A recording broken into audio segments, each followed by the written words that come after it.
sensiz açarım. Bugün gönlüm yaralı, yar ben sensiz açarım. Koklamaya doymadan bir an oldu bağlarım. Deli Fırat'a döndüm, mevsimsiz hep taşaram. Deli Fırat'a döndüm, mevsimsiz hep taşarım. Gökte uçan kuşlara o seni sorarım.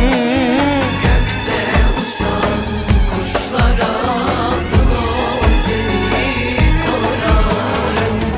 Sağa bakar ağlarım, sola bakar yanarım. Sağa bakar ağlarım, sola bakar yanarım. Evliya kapısında o seni sorarım. Mevla'nın kapısında o seni sorarım.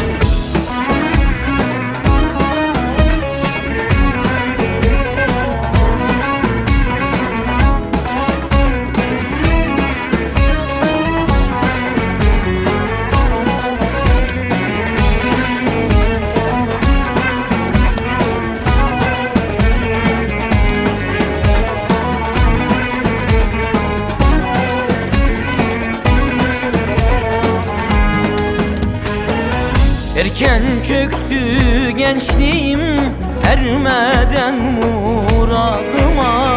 Erken çöktü gençliğim, ermeden muradıma.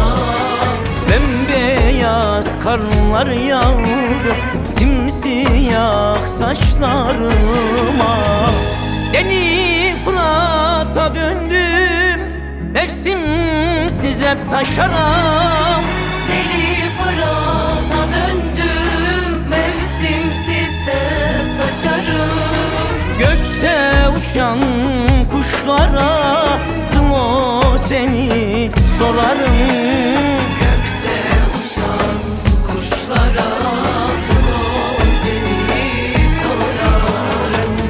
Sağa bakar ağlarım, sola bakar yanarım.